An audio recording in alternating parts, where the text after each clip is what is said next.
I'm David Barber from rockoncolorado.com. This is the Music Biz series of podcasts, and this episode is called Green Room Etiquette.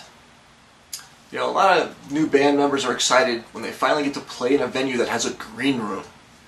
Unfortunately, their bad behavior sometimes leads to misunderstandings or worse.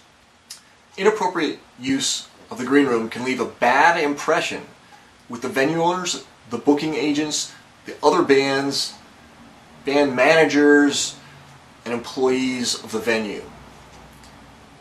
Trust me, you don't want to piss those guys off. None of them. While specific green room policies vary from venue to venue, just like liquor laws vary from state to state and city to city, what's allowed in a green room can vary within the same city just from one venue to another.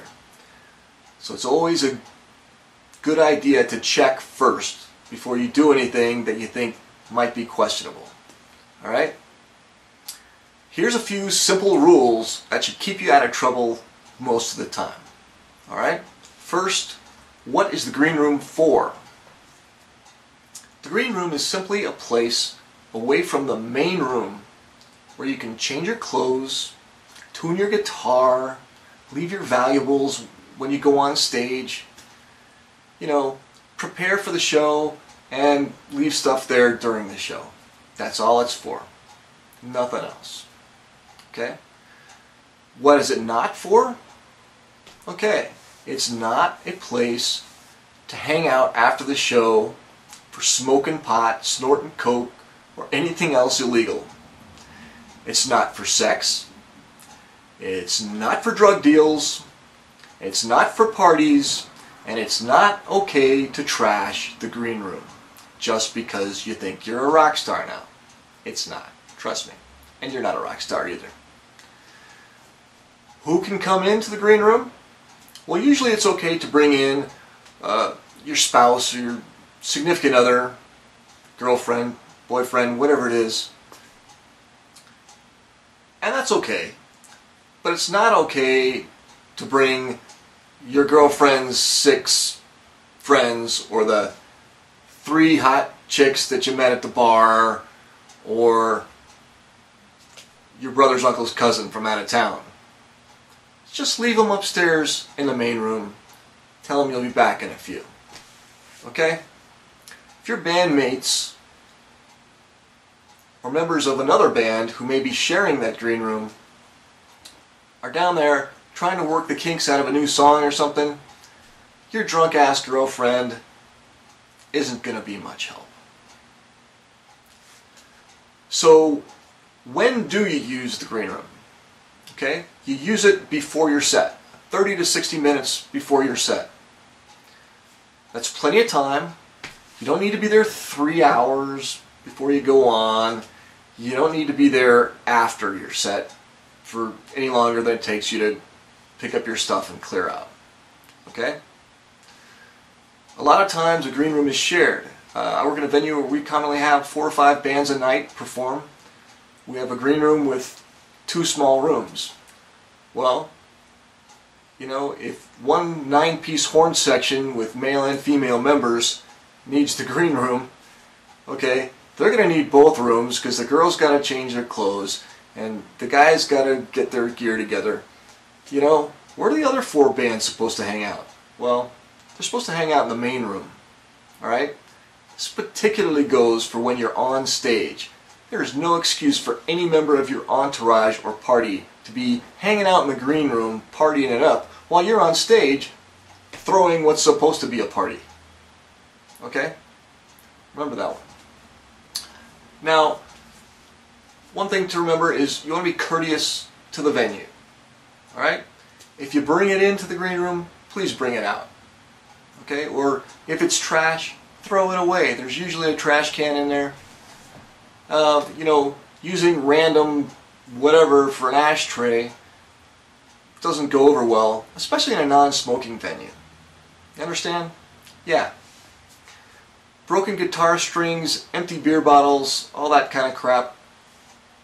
Whoever's in the venue is assigned to clean up the green room That's their least favorite task, because it has to wait until the end of the night, after all the bands have finished playing. There's no way to do it before that, you know. And some bands just trash the place. It's just a mess down there. Other bands are very courteous and leave it the way they found it, pretty much. And those bands we like better, okay? And trust me, somebody really trashes out the green room, not only is that one employee going to be pissed off, but he's going to talk to the venue manager and the booking guy too if it's bad enough. You don't want to get a reputation as the kind of band that trashes out the green room. Really, you're not rock stars. You also want to be courteous to the other bands. Okay, if you're on a shared bill, you know, if it's one thing if you're the only act on the bill, you can pretty much have the run of the green room and not worry about it too much. But when you're on a bill with several other bands, you want to make sure that they also have use of the green room. Okay, if you're the opening act and your entourage of 20 people is down there hogging up the whole space, and the headliner wants to find a quiet place to go over their set, that's discourteous. That's not polite. And that headlining act may remember that, and next time they need a headlining act, they may pass you over. Follow the rules. Okay? There may be rules posted, there may not be. There may be unwritten rules. But it never hurts to ask what they are. If you check with somebody who works at the venue and say, hey, is it okay if I bring my guests down there, if I bring my own liquor down there, if I bring my 18-year-old nephew down there?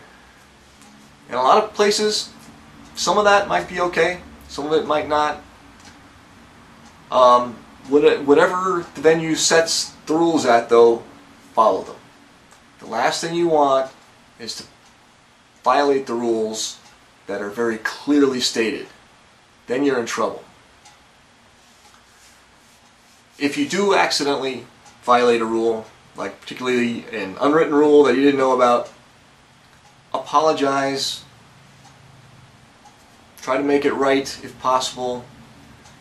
And chances are the venue's going to be okay with it. You know, explain you didn't know, apologize, be polite. They'll be cool with it. Okay? It's the music business. We don't expect everybody to be perfect. But if somebody tells you to do something and you don't do it, like, hey, put that cocaine away, do it. Because if you piss off the security guy who just told you to do that, his next phone call might be to the police. Okay? You don't need that. Neither do they. I can't repeat this part enough. The green room is not your personal lounge or party room. That's not what it's for. The party is supposed to be in the main room while you're playing. How can I get that through your head? A lot of bands don't get that one. Your fans can wait for you in the main room.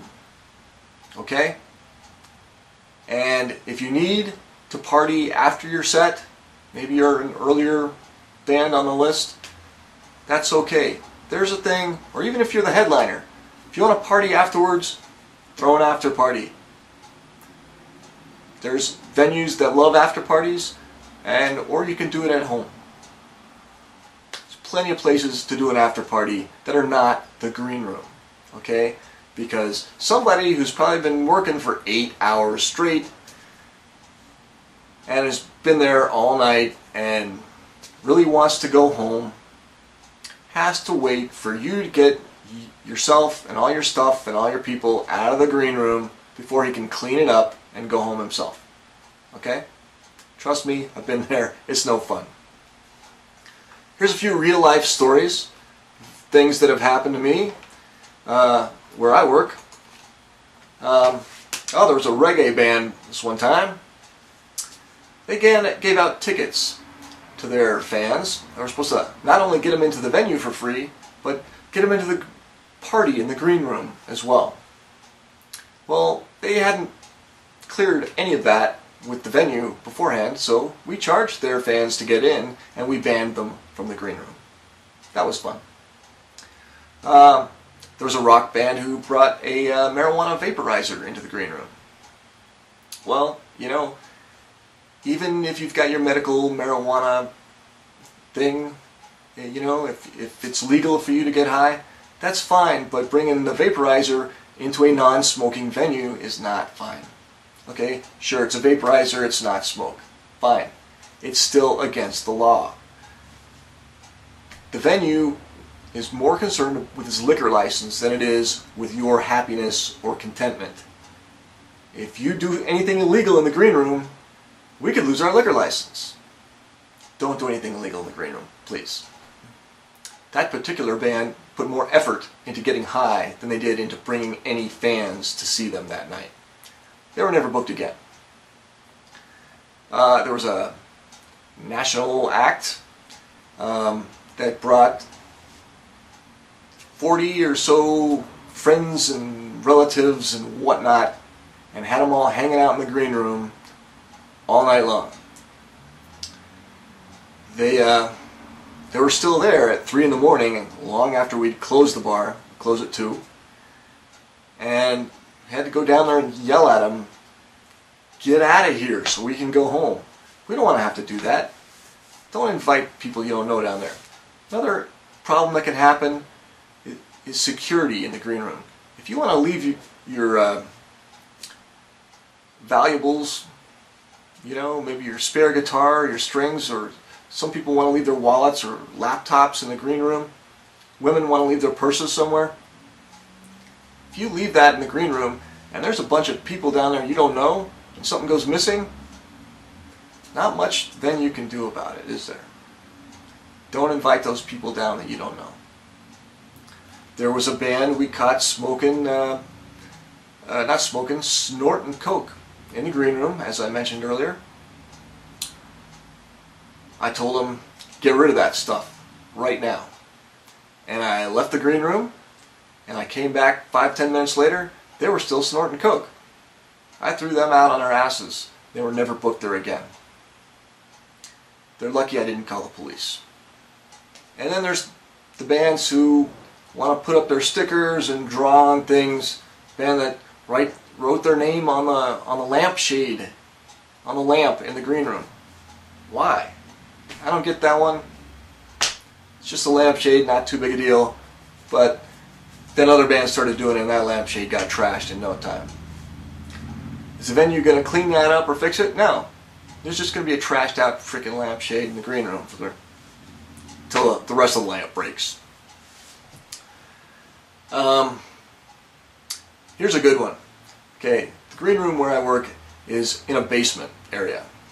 And there was a little bit of flooding that happened, and we had to replace all the ceiling tiles. We took down those ceiling tiles, and you wouldn't believe the stuff we found down there.